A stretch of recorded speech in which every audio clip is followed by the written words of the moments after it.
We've talked about molarity, which is 1 unit of concentration. In this last section of Chapter 6, we're going to talk about some other units of concentration.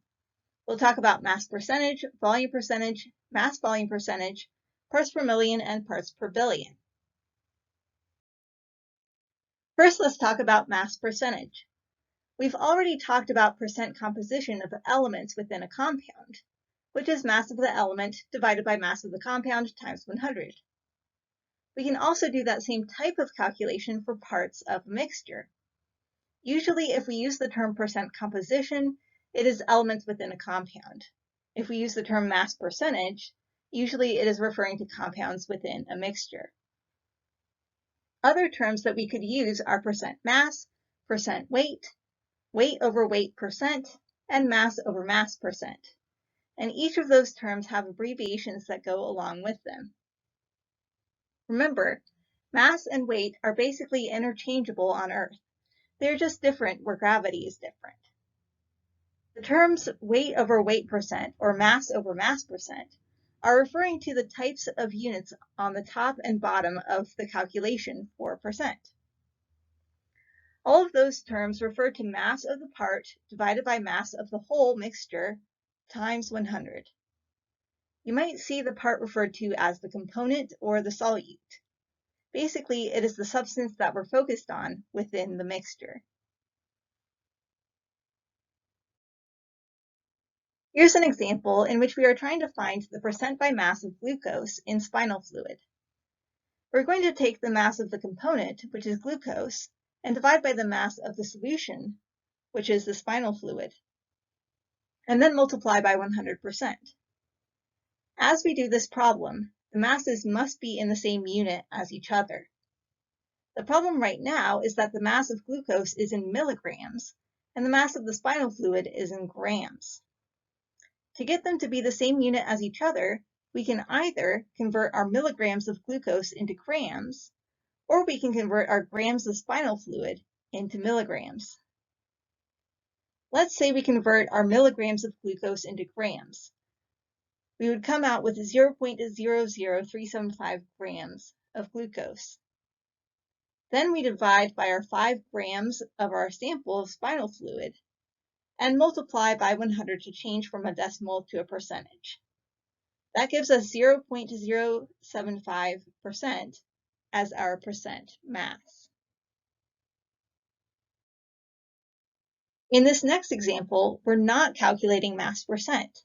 Instead, we're using it like a conversion factor. What we're trying to find is the mass of HCl contained in 0.500 liters of a solution that is made up of HCl and water. The mass percent of the solution is 37.2%. It doesn't explicitly say mass percent, but usually mass percent is the kind of percent it means, unless otherwise specified. We're also told that the density of the solution is 1.19 grams per milliliter. We're going to start with our known quantity, 0.500 liters of solution. First, we're going to change it into milliliters so that we can use density of the solution, which is in grams per milliliter, as a conversion factor to change milliliters of solution into grams of solution. Once we have grams, we can use mass percent to convert from grams of solution to grams of just the HCl.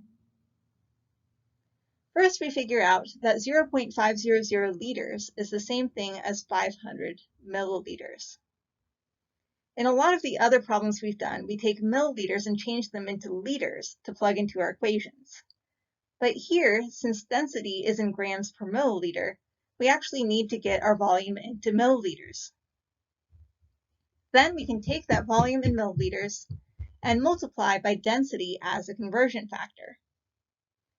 When we do this, we need to make sure our units are set up properly. We want milliliters of solution on the bottom to cancel out. Grams of solution is going on the top since we're trying to solve for grams. Our density tells us that 1.19 grams of solution is equal to 1 milliliter of solution. The 1.19 ends up being on the top next to grams, and the 1 ends up being on the bottom next to milliliters. but you have to pay attention to those units to tell you whether the density would go on the top or the bottom of the conversion factor.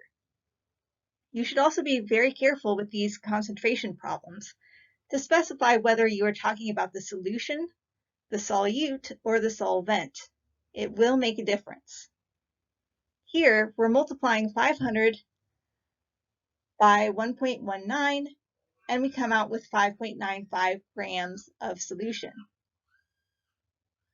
Now that we know the mass of our solution, we can use our percent by mass as a conversion factor.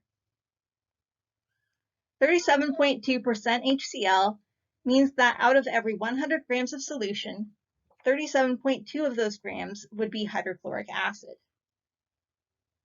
We can use that ratio as a conversion factor between grams of our component, HCl, and grams of our whole, the solution. As we're starting with grams of solution, we want grams of solution on the bottom of our conversion factor, and grams of our part, the HCl, is going on the top. And that relationship is 37.2 grams of HCl is going to be equivalent to 100 grams of solution. That's just coming from that 37.2% by mass. We do 595 times 37.2 divided by 100, and that gives us 221 grams of HCl. What volume of concentrated 37.2% by mass HCl solution with a density of 1.19 grams per milliliter contains 125 grams of HCl? This is similar to the previous problem, but not exactly the same. You're going to use the same concepts, but here we're trying to solve for volume of HCl solution that has a particular mass. Is the answer A, 119 milliliters, B, 125 milliliters, C, 372 milliliters, or D, 282 milliliters?